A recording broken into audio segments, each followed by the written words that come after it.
नमस्कार दोस्तों, मैं हूं विजय विद्रोही और आप देख रहे हैं अंकर। उत्तर प्रदेश में आज की तारीख में बीजेपी सबसे ज्यादा मुश्किल में है, लेकिन राहत की सबसे बड़ी संभावना भी बीजेपी को दिख रही है।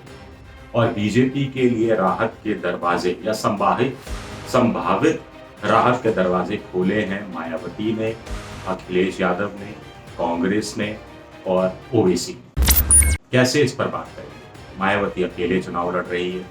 अकेले चुनाव लड़ने का मतलब है कि बीजेपी को कहीं ना कहीं फायदा हो। ओवैसी के साथ समझौता हो रहा था, नहीं हो रहा।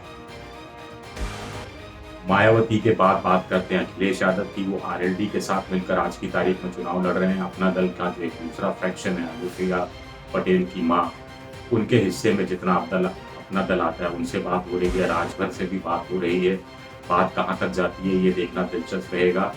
उधर कांग्रेस ना 3 में ना 13 में है, लेकिन वो भी अकेले चुनाव लड़ रही है। ऐसे में मुस्लिम वोटों के सामने सबसे बड़ा संकट होगा कि किसे वोट दें, किसे ना दें। क्या बंगाल की तरह यूपी का जो मुसलमान वोटर है वो एक तरफा कोई फैसला करेगा? इस पर बीजेपी का भविष्य बहुत कुछ डिपेंड करेगा। इस पर हम बात करेंगे आगे, लेकिन पहले सबसे बड़े प्लेयर की बात कर लेते हैं जो चर्चा में रहता है। सबसे बड़ा प्लेयर, जमीन की हकीकत की बात नहीं कर रहे, वो है ओवैसी। ओवैसी को कोई छूने को तैयार नहीं। अब मुसलमान छुएंगे नहीं छुएंगे मुझे नहीं मालूम, लेकिन कोई भी पार्टी, चाहे कांग्रेस हो, चाहे समाजवादी पार्टी हो, चाहे सपा हो, कोई छूने के लिए तैयार नहीं है। बसपा कोई छूने को तैयार नहीं है। कांग्रेस भी नहीं छू रही। जिस कांग्रेस ने असम में बदरुद्दीन अजमल के साथ समझौता किया, बंगाल में उस गठबंधन में शामिल हुई जिसने फुरफुरा शरीफ।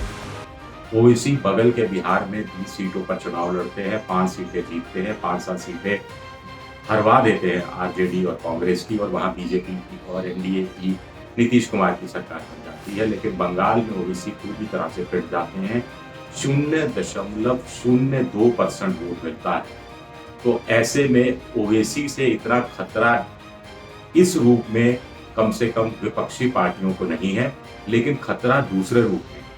खतरा इस रूप में है कि ओवैसी जब आएंगे और मुंह खोलेंगे और भाषण देंगे तो बीजेपी को उनका इंतजार रहेगा, क्योंकि वो ओवैसी कुछ ना कुछ ऐसा बोल देते हैं जिसका फायदा बीजेपी उठाती है, अपने हिंदुत्व के वोट को, उस वोट बैंक को पुख्ता करने की कोशिश करती है। दूसरी बात मुसलमानों की, जो हम पहले बात कर रहे थे कि मुसलमान कैसे डिसाइड करेगा कि बीजेपी को हराने में आज की तारीख में कौन सक्षम है। क्या वो समाजवादी पार्टी अखिलेश यादव है, क्या वो मायावती है? मायावती ने ओवैसी से समझौता नहीं किया। वो अपनी पार्टी का कुछ विस्तार चाहती है। वो चाह रही है, उनको लग रहा है कि गैर जाटव दलित उनको वोट नहीं देते हैं, तो जाटव वोट के सहारे और मुसलमान वोटों के सहारे जो पूरा नहीं मिलेगा, चुनाव नहीं जीता जा सकता। जो नाराज ब्राह्मण हैं उनकी नाराजगी को भी अपने पक्ष में बनाया जा सकता है, इसलिए वो ओवैसी से हटे। यही मायावती पिछले विधानसभा चुनाव में 100 मुसलमानों को टिकट देती है और इस बार ओवैसी से समझौता नहीं करती है। समाजवादी पार्टी भी समझ रही है कि जब तक वो जनता की नज़र में, खासतौर से मुसलमानों की नज़र में, एक प्रमुख विपक्षी पार्टी, एक ऐसी पार्टी जो बीजेपी का मुकाबला कर सकती है, जो बीजेपी को हराने की क्षमता रखती है, ये स्थापित करने में कामयाब नहीं होगी, तब तक एक तरफा मुसलमान वोटर से मिलना मुश्किल है। और मुसलमान वोटर बटा तो इसका फायदा बीजेपी को होगा। बीजेपी सबसे बड़ी दिक्कत में आज की तारीख में इसलिए है क्योंकि 2 वजह से। एक, किसानों का आंदोलन पश्चिमी यूपी में चल रहा है। 2, कोरोना काल में जो बीजेपी सरकार की कथित रूप से जो हरकतें रही, जो गंगा किनारे शव मिले।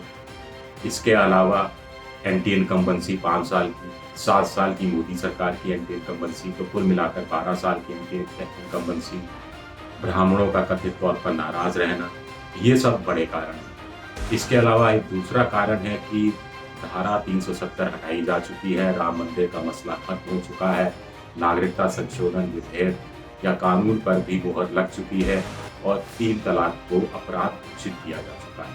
तो अब बचता क्या? अब बचता है जनसंख्या नियंत्रण की बात करो। अब बचता ये है कि 2 से ज़्यादा बच्चे जिनको होंगे उनको सरकारी सुविधाएं नहीं मिलेगी, इसकी बात करो। खास तौर पे इस बहाने आप मुसलमानों को टारगेट बनाओ। आप बात करेंगे धर्मांतरण की, लव जिहाद की, ये मामले फिर दोबारा से शुरू हो चुके हैं। नवंबर 2020 में उत्तर प्रदेश में धर्मांतरण कानून लागू हुआ था, तब से अब तक 50 केस दर्ज हो चुके हैं। यानी हर महीने 6, 7, 8 केस दर्ज हो जाते हैं। अब इनकी संख्या और बढ़ जाएगी। तो बीजेपी के सामने सिर्फ एक ही आधार बचा है, वो है हिंदुत्व, हिंदुत्व और हिंदुत्व। ये मुद्दा अगर चल गया तो बीजेपी सरकार फिर बनाने में कामयाब हो जाएगी, और 2022 में अगर बीजेपी कामयाब होती है तो 2024 के लिए लोकसभा चुनाव का दरवाजा भी खुलेगा, क्योंकि सवर्ण जाति का पूरा वोट उसे मिल जाएगा, मुश्किल है। गैर जाटव दलित वोट और गैर यादव ओबीसी वोट जो पहले मिलता रहा, इस बार मिल जाएगा बल्क में। कुछ कुछ तो हमेशा ही मिलता रहा है, बल्क में मिल जाएगा, ये भी मुश्किल है। तो ऐसे में हिंदुत्व, हिंदुत्व और हिंदुत्व, इसमें आसानी पैदा होगी ओवैसी के कारण। इस बात को समाजवादी पार्टी भी समझ रही है, मायावती भी समझ रही है और कांग्रेस भी समझ रही है। लिहाजा इन्होंने मुसलमान मुसलमान शब्द बोलना कम कर दिया है।